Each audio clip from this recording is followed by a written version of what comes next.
Okay, so hi, hello, welcome. My name is Ethan Morvay. I am systems engineer at the company Cisco Systems. You might have heard about that. I do cover local market, so Czech Republic, and most of the technologies that I will be talking about are implemented here in Czech Republic in the bigger customers, and also I have some experience, also hands-on with those that I will be talking about. So first, to somehow match your expectations, I would need to know your knowledge or your experience about networking, automation, and topics similar to this. So let's make some small hands exercise. If you could show me how many of you had already some networking trainings or courses. Wow, okay, good. And anyone or some of you who would say that you have some experience also with the automation? Good. I believe that at the end of this session, much more of you will say that I do have some experience about or with automation, not because of this lecture, but you will see that the automation is just everywhere, however you understand it. Good. So we will begin with a little bit of why we care about programmability, why we want to have the systems that can interact with each other, and also why we want to automate some processes, why we want to automate functionalities without having some monkey jobs or so on. So few of these initial slides, they are actually not from this year. They are already 2 or 3 years old. So this is something what we see that is coming, and it's just increasingly more and more important. So we see the IoT, Internet of Things, that is being just everywhere. Anyone who would say what is IoT or how you understand IoT?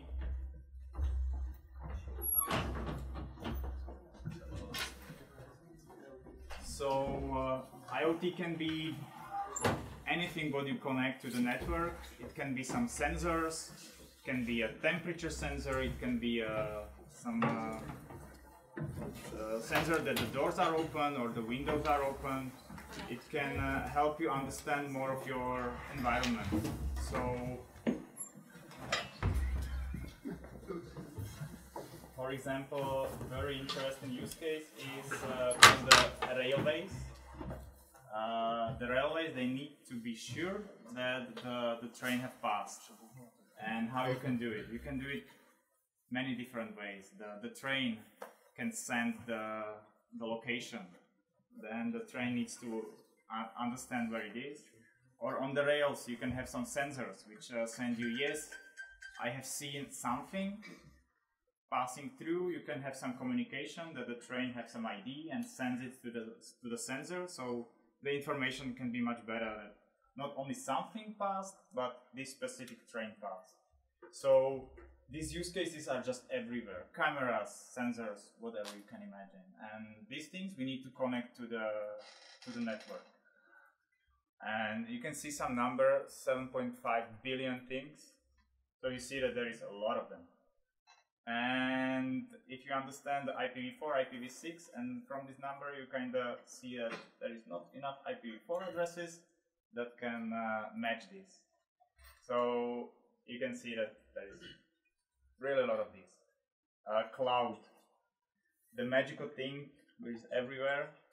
And if you heard about Azure, AWS, Google, just basically the cloud can be the public like this, or it can be also inside the company. Basically, you just need to have some servers wherever. So either you have it in the internet, or you can have it locally, somewhere in your data center. And there is a lot of servers. Previously, when I started with IT, mostly the servers were not already the mainframes, but basically a big box, a single purpose. So nowadays there is much more applications, microservices, so some small components, and also they need to be connected to the network. They have to be somehow securely connected, and they have to have the access wherever you need them. So the cloud is also shifting the requirement for how many things you need to manage. Then mobility. I guess every single one of us don't have only one, but two or more devices that are connected. So again, more and more stuff. And the very big thing, and not only after the February 2022, is security. Basically, there is a lot of guys who wants to get money, and the easiest thing is just to bribe some company and ask them like, hey, I got your data, if you want it back, give it to me. And this is, as it is kind of easy money, then a lot of hackers or groups are trying to do this, and the companies try to do everything to don't be hit by these attacks. And we will describe some methods how to make it more feasible to be attacked. So we already described the first thing, the scale. A lot of things are added to the internet, or basically to the networks every single minute or second, and as there is so many devices, you need to segment your network to even be able to have enough addresses.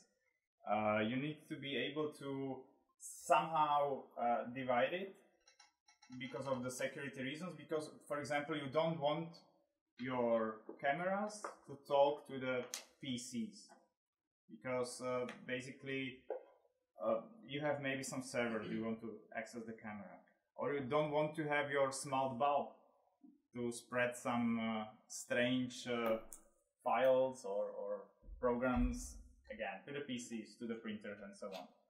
In the past, there were some really powerful attacks that just the cameras from some specific brand, but there were quite few of them, suddenly started to send a lot of data to some specific servers at the internet.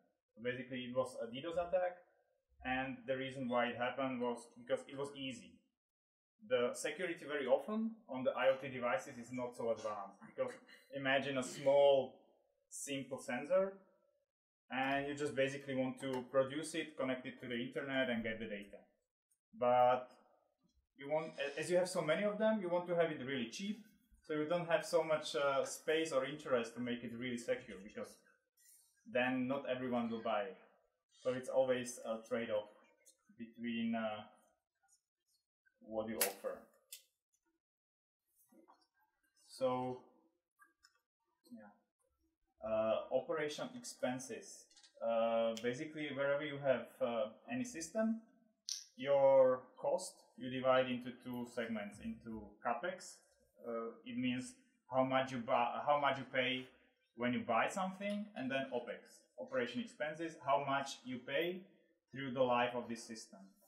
And even though you hear that some server, some router costs million of crowns, actually the operation can be much more expensive. And I'm not talking only about electricity, that's a minor part, which is just nowadays increasing to be somehow higher, but there is a lot of money going to licenses, of course, but also to the people who are taking care of the systems.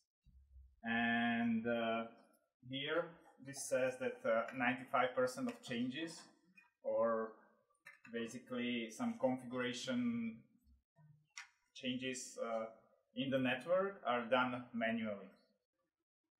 I hope that this number is better, but really, like 2-3 years ago, this was reality. And why this is bad, that all the changes are done manually? Anyone idea? There's no room for errors? Yes, this is very much connected to the last to the last point. Yes, exactly.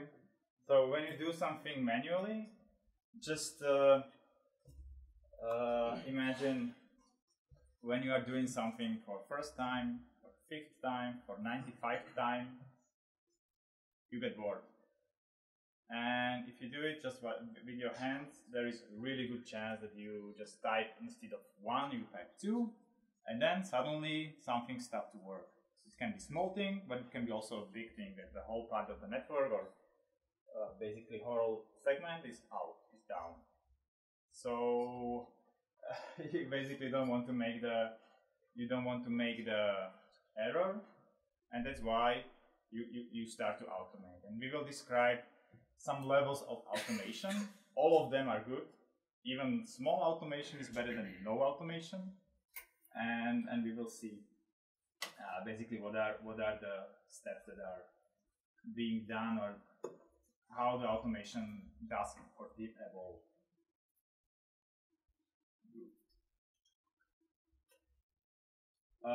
Another thing why you don't want to make a manual change is that it takes a lot of time. And of course, the time of the skilled engineers is expensive, but also when you are doing some changes, very often you have some disruption in your network or in your systems, that the systems are basically not doing the job, that they are earning the money for the company.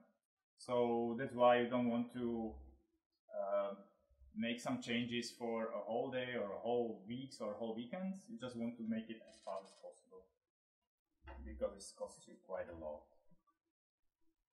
And don't forget that if you make a mistake, then it's not that easy to find it. Especially when there is some big change and you do the changes not only on one device, but there is a colleague you don't know about that is doing the change on completely different segment. Something stops to work and you start to point like, oh, I did not do anything that might have make an issue. Definitely not on that segment, but if the things combine, some magic can happen. So, what are the challenges? As I said, security. The easiest thing when you want to spread some malicious virus or malware or anything is to segment your networks or segment your whatever you are talking about, areas. And this brings some difficulty, because it would be easiest to say that this single device can talk only to this specific server. But then, if you have 100 or 1,000 such devices, then the security rules would be crazy. Imagine that you just say server number 1 can talk to camera number 1. Server number 1 can talk to camera number 5, and so on. So to have a rule for every single whatever you have connected, that would be just there would be really a lot of this, and then you would reach a limit of whatever your device have over there, because basically every single device, it has some limitation that you can have. This is called access control list. You can have some number of and if you do some things in not clever way, then you basically exceed the scale, and then you need a bigger device, which is more expensive. Also, if you segment too much, then on the other hand, you need to have some communication. For example, a good example is nowadays time is very important. For example, you have these sensors or you have the cameras, and you need to know exactly what was the time when this footage was recorded or when the train passed. So you need to have, for example, connectivity to some to some time server, and you need to have it from everywhere. So you need to somehow manage this connectivity. You cannot just really separate everything from everything. You need to have some connectivity. And if you have too many segments, then it can become a nightmare to make it work.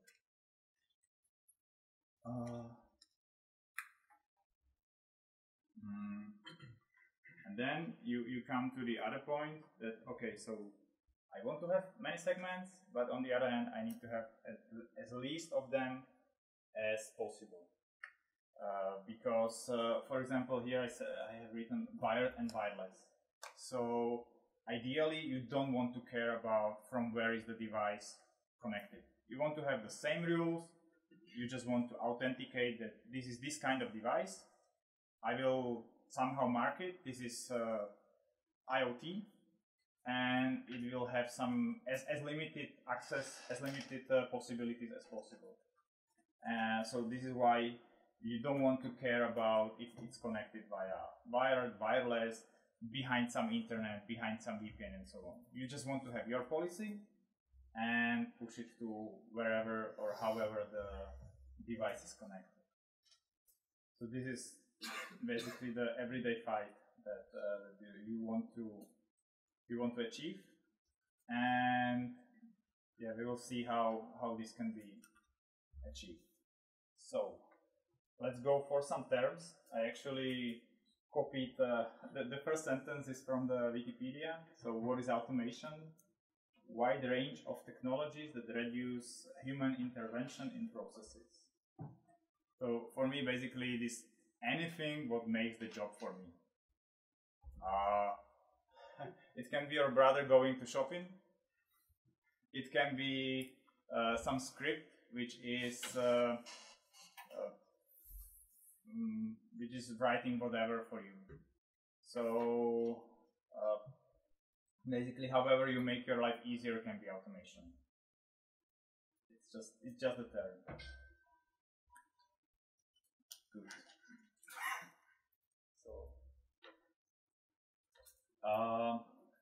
automation is being mentioned in every single industry, just basically because the main goal of automation is to do more. Ideally, to do more with less. So make more work with less hours of a people. Automation, API, application programming interface. Nowadays, more and more, it's not only that the humans and that the operators are changing some settings or communicating to some devices, but it's more and more some programs talking to each other. And for this, you need a different way how to communicate between the programs. Because, for example, imagine that you have a website and you want to buy ticket for some concert. If you are a human, you want to be able to easily find whatever you need. Some nice colors that shows you I need to click here and this is the amount that I need to pay, and to insert whatever credit card you should be there. But if it's a program that is buying the ticket, it does not care about the color. It does not care how big the letters are. You only need to tell him this is the name of the concert, this is the date, this is the amount of money. And just the way of communication is very much different between a human computer interaction and the program-to-program interaction. So basically API tells this is how you can interact with me. So you have a documentation for whatever system which provides API, and it tells you these are the procedures that I can do, and this is the way how you can request me to do it. So for example, I just copied here an example that I want to send some message. This describes what is achieved. Basically this part tells what is the URL or how should I call this request, and then it has some required information that I need to send in this request.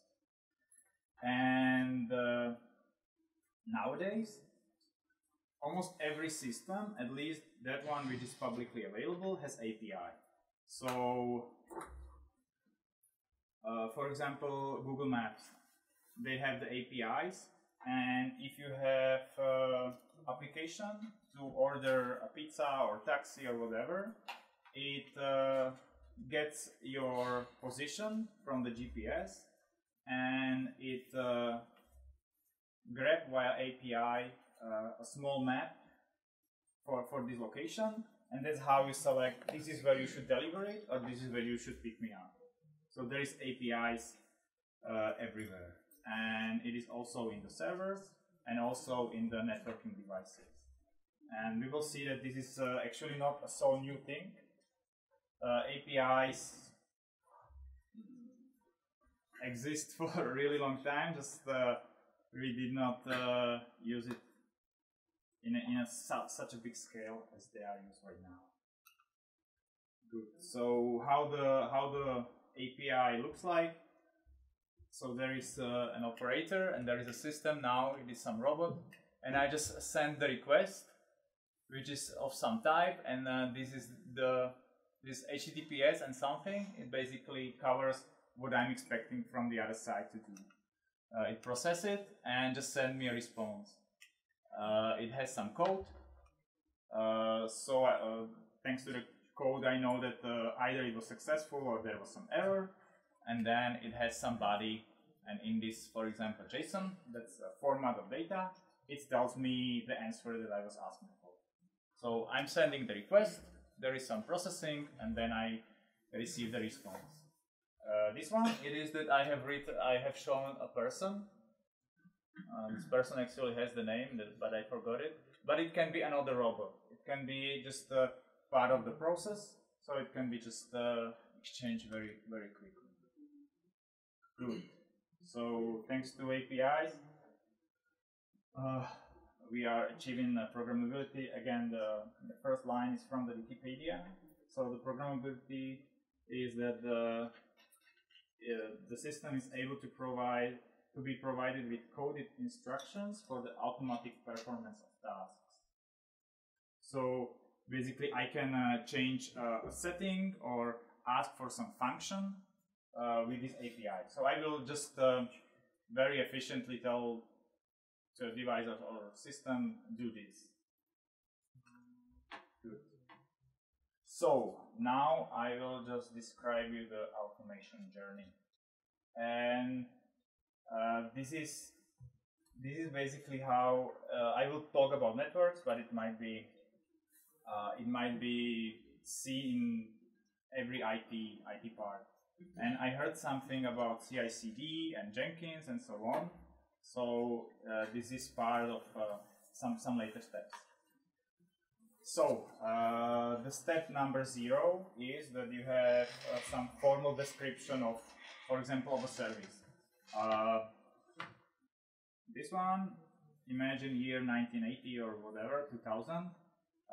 There is a company and this is providing some service. For example, some VPN. And you have in some document written that if you want to provide VPN, this is what you need. You need this device, based on scale, it is this and this platform. You need to have this connectivity and these settings. Then there is someone really skilled who understands what is behind this description.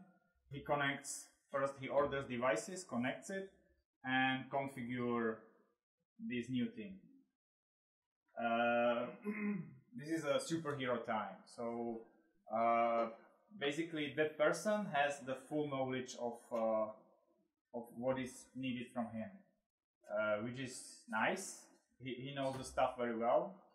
But on the other hand, if anyone comes after him, he needs to get the experience, he needs to get the information like why, just from this small description, you are choosing this configuration and not this. For example, you have two different protocols, both of them do the same job, but because of some reason he chose number 1, not number 2.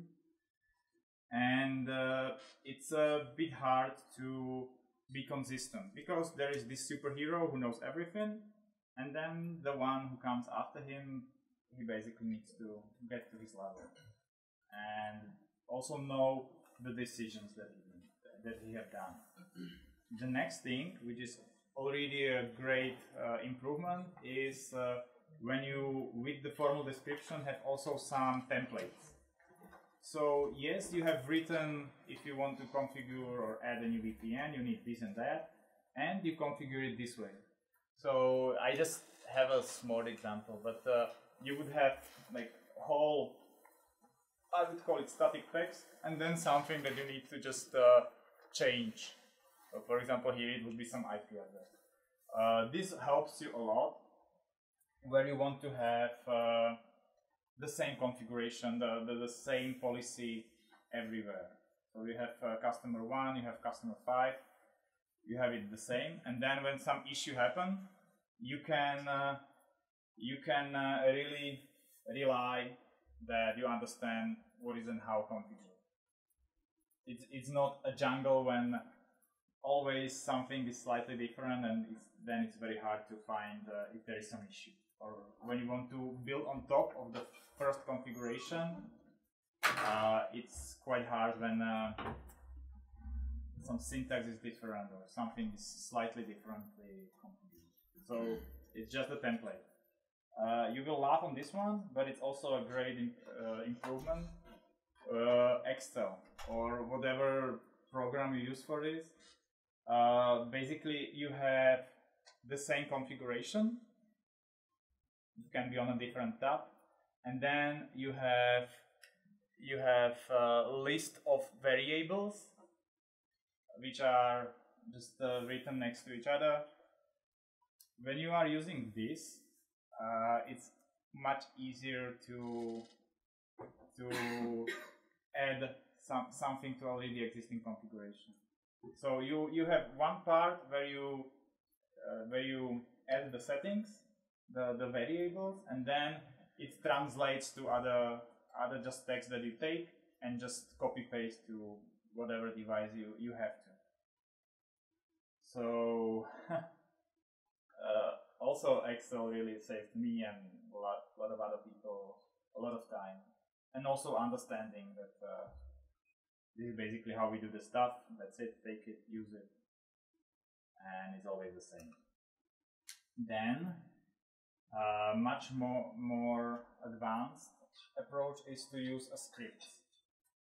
Here I just put it to the brackets Python, but it can be any language. Python is just example. It is a very popular nowadays. Before it was some Perl, Expect, or whatever names you might not even heard. But if you are using scripts, you can.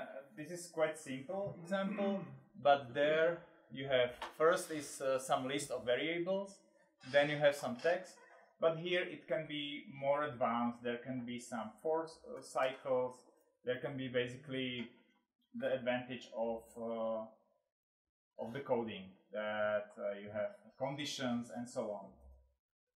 That's one thing. And this Python script can not only make the text, the configuration for you, but it can also connect to the device and actually configure it.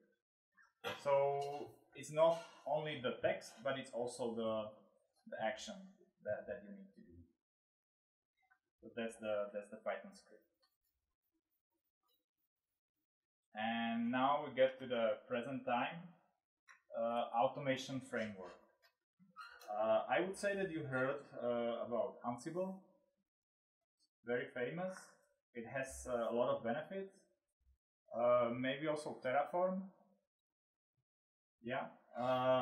Anyone heard about Nornir? Yeah, it's not so famous. I like it. And the advantages and the disadvantages is that it is in Python. So Ansible is built on the Python, but it is but you are using how do you call it, like pseudo language, or Ansible has its own language. Like you describe the place, you have the roles, and so on. In Nornir, you can have the modules you have directly in Python, and you can easily adjust it. And the advantage is that you can use the IDE, so development environment, to easily troubleshoot it. But the disadvantage is not so widely used, so you don't see so many how-tos, or if you face some issue, it might be not the first but fifth result on the Google that you find what kind of issue you are facing. So, what is the advantage of automation framework? Basically, it does the same thing as the scripts that is marked as number 3, but automation frameworks covers much bigger part of the pie. It also helps you with the authentication to the devices. So you have it might sound like a small thing for you, but you have some database of devices that you have, and then you can have some secure way how to connect automatically to the devices, and which might not be a big thing if it's static, but nowadays in the network or in the systems, by law, if you are part of critical infrastructure, you have to change the passwords regularly. So either you change the password in your scripts with all these changes, or you simply have this Ansible, which is connected to other systems, and it is the passwords are changed over there. So this helps you quite a lot with, for example, the authentication, but also the modules. Basically, the module is that someone did some functionality. For example, I want to configure a VLAN, or I want to configure a VPN. They already were thinking, okay, so if it is this kind of device, I need to do these steps. And they have published it. It's mostly open source, and it has already the steps that you need to take. And you don't need to, you don't need to think of, okay, what I need to configure, but you can just take this module, have a look, this is how they did it, it works for me, so I will just import it. So there is a lot of things which are already done for this framework.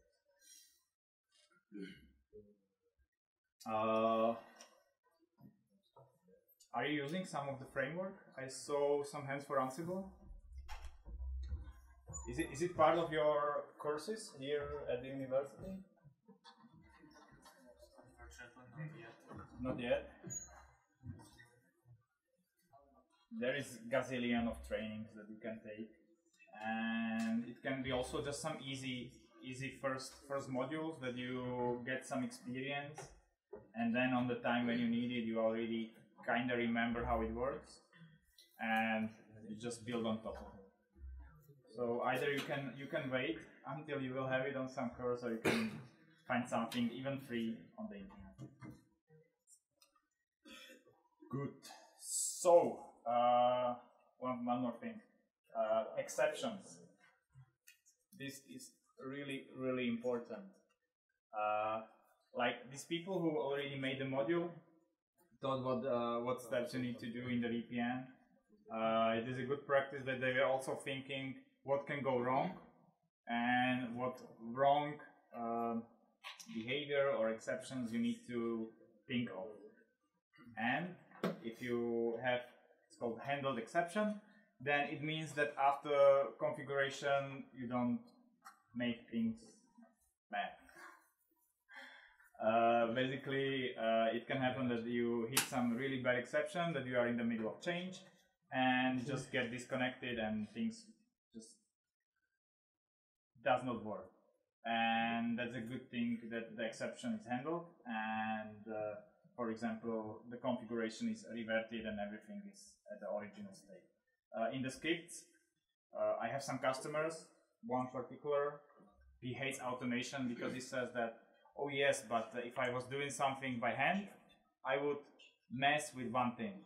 But here with your scripts or controllers or whatever, you can screw the whole network at once. That's true. But you need to take care of it. On the other hand, if you do device by device and you have 1,000 devices, you are screwed anyway.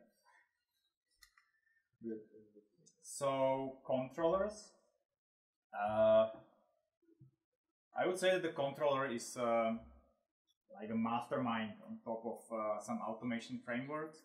It is a system which was developed usually by some company who used a lot of smart people, a lot of analytics, a lot of developers, and they were thinking of what I need to do. Okay, so I need to do some relatively simple stuff. I need to upgrade the devices. So I will think of what needs to be done, and I will have it as a part of my controller. I need to be able to segment a network. Again, some smart people sit down, think of how to segment it, and make it a part of the controller. And like this, you have a workflow. So you have some actions that you need to do. And again, there is part of it is that you have on some place some variables. You handle authentication. You don't want to hit the bugs, so there is a lot of exceptions which are handled. And nowadays, or in the recent times, there is a lot of AI, so artificial intelligence and machine learning. So part of controllers very often is also some engine which is just collecting a lot of logs, a lot of information from the network. And as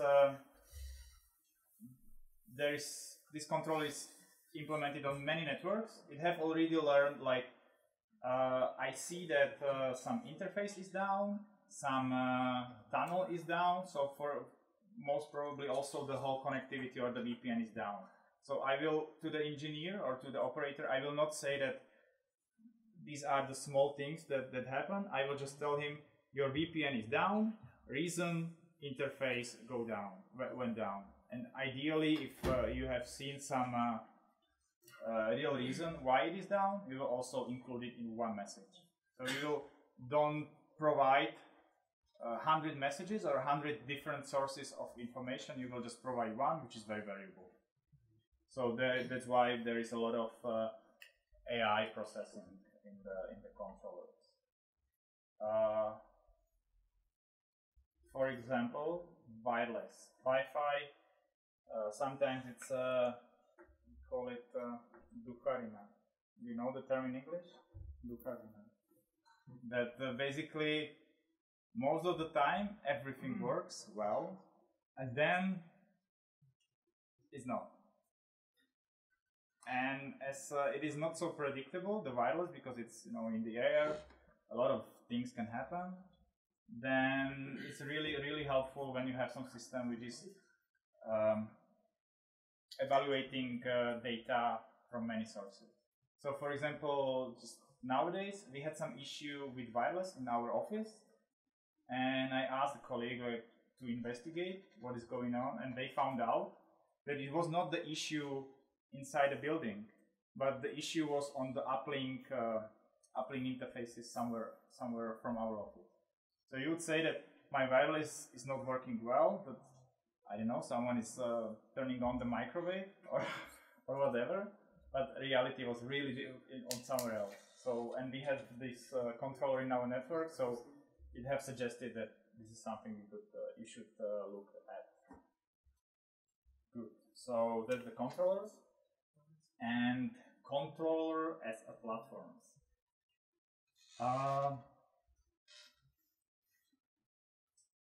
There was this movie, Stoparu v průvodce galaxy, the hitchhikers, and they had a CML, like the supercomputer, which is running everything. Yes, that's the goal, that's the ultimate heaven, but it's incredibly complex. So if you want to take care as the controller for your enterprise network, for your internet, for your data center, there is really a lot of these smart guys who had to sit down and think about the workflows, but also they continually need to work when you have upgrades in your network. They have to think of what is changing. And if you have it under one hood, under one controller, it is just so much to cover that the upgrade would be really hard. If you want to take a pace with all these segments. So what is much easier is that you have a specific controller, for example, for enterprise network and for data center, and to have it to talk to each other. And then like this, you can upgrade. So for example, your enterprise devices, they are upgraded twice a year. So you upgrade also your controller twice a year. In data center, it might be more often. You upgrade it 5 times a year, so you upgrade that controller 5 times a year. You don't have to synchronize it, and like this, you can upgrade the network, because otherwise you would have to find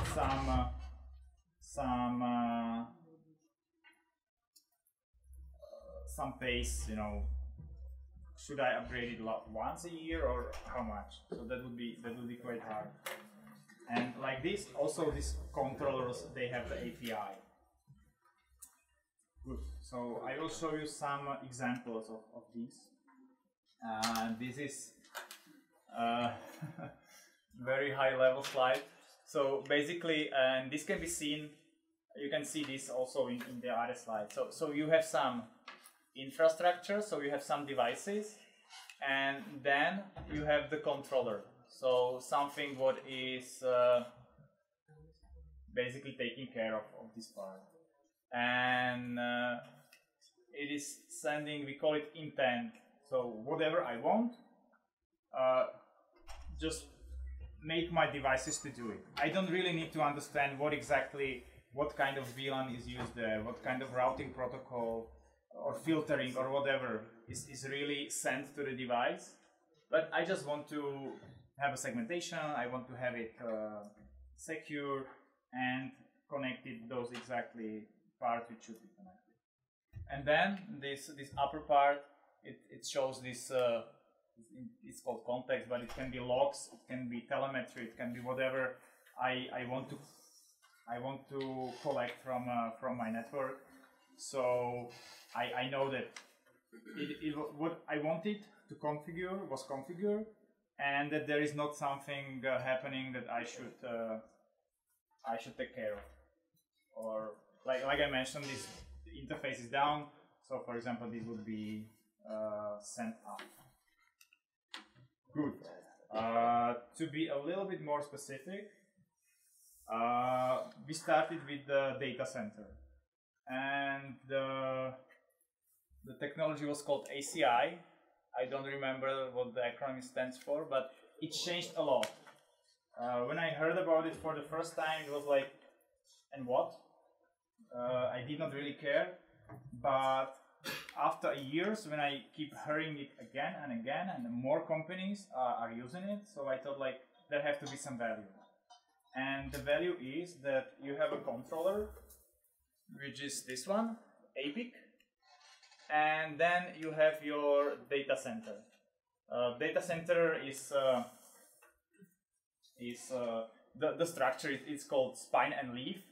So it has the core devices and it has the access devices, and it's always connected like this. And in the ACI fabric, you don't really care about how it is interconnected or on which specific port is, for example, some application or some server. It is the job of the APIC that you define. This is my application. So, for example, some application. These are the quality of service, so this is more or less important application, and it can talk with some other virtual machine, it can talk with some other part of the application. And you push this policy to your fabric, and it happens. And this might sound really easy, but it's already quite some help that you don't need to care about that my virtual machine move from here to here. You can very easily change that. Okay, so I changed my SQL, my database from SQL to some MariaDB or something else, Oracle database. Then you on one place just specify the port or whatever, how you change the application, and it's there. And this was done in year 2013, and of course there was some development. So it does not need to be in one specific room. It does not need to be in one data center. It can be in 2 data centers, which can be at 2 continents, basically wherever.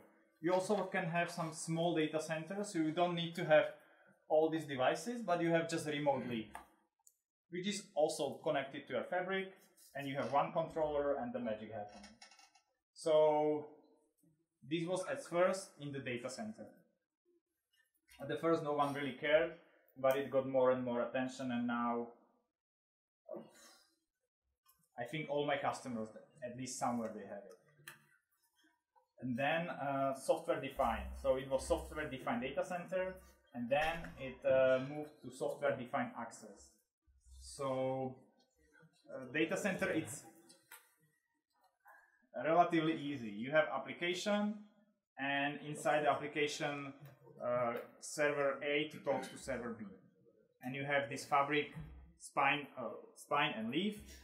So the connectivity is relatively easy. When you move to the enterprise networks, it becomes much more complex because you have small switches, big switches, you have wireless, you have wired, you have firewalls, you have VPNs and different kinds of connectivity.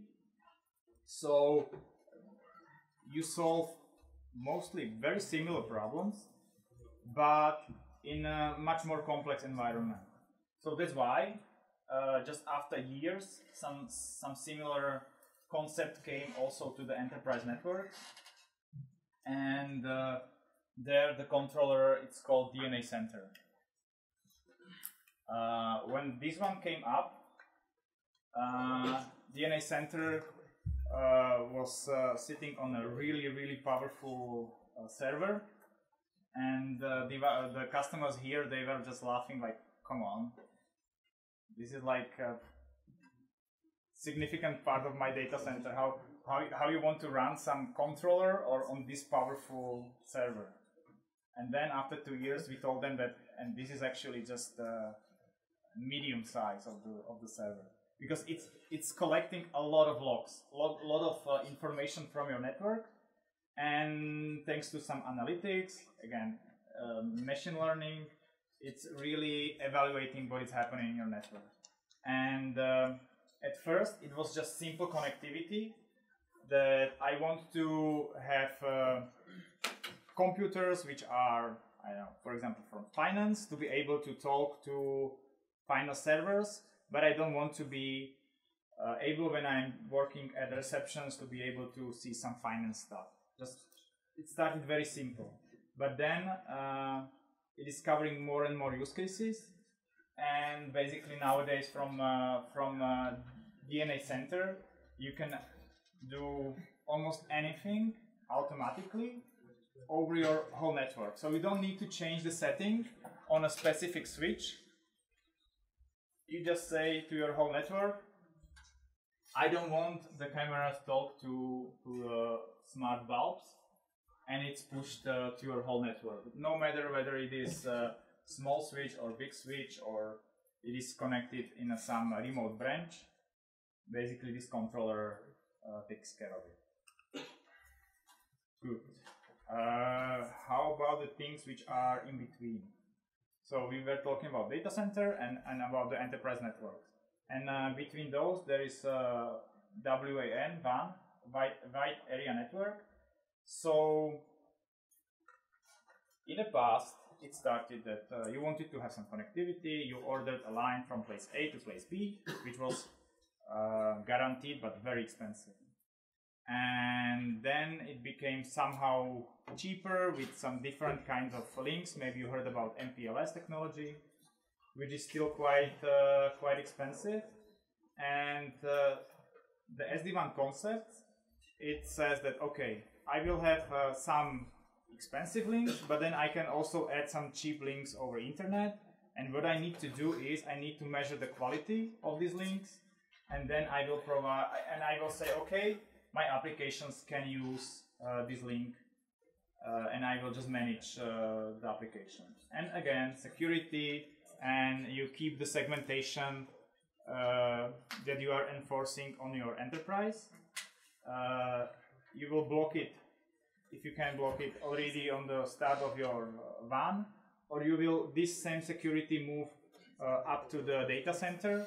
So you will assure also on the data center part that the bulbs, they can only talk to the server which is meant for the bulbs. You don't let them to spread the viruses to some other parts of the data center. And then there is some nice stuff that we do not care about. That you can use directly some security on your branch. Previously, the systems of companies were done that you have a headquarters, which was usually in Prague, and every data were passing to the Prague, and then from the Prague there was a very powerful firewall, and going either to the internet or to some services, which means that you have relatively expensive links to the Prague and very, very high speed link in Prague. What is more efficient is that you go to the internet and to some services already in the branches. So with the software-defined WAN, you can distinguish it. This is to the internet. I will have a small firewall directly on the branch, and like this, things can be much more efficient. So SD-WAN. Now we start to connect these controllers. So every single controller like this, they have APIs when you want to configure it, but also you can use these APIs to let them talk to each other. So I have a branch, I have a data center, and I tell to my software-defined WAN that I want to use this application, I have this requirement, and just use whatever link is sufficient for my application. So there is APIs which allows you to talk between the controllers, but also to some external systems. These are some of the examples. I heard about CI/CD from someone before we started.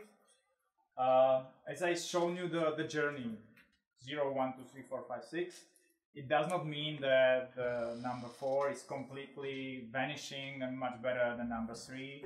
That 5 is just so much better than number 4. It is a concept and it makes sense.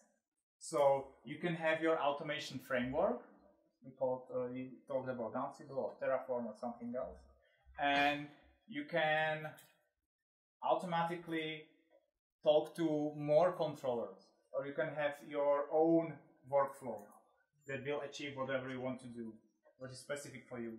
So the CI/CD, it is shown here. You can have your configuration on different places. So have you heard about Git? GIT? Yeah. So basically it is a repository of some program or something which is versioned. You can have some template. There can be whatever, some settings. You change this setting.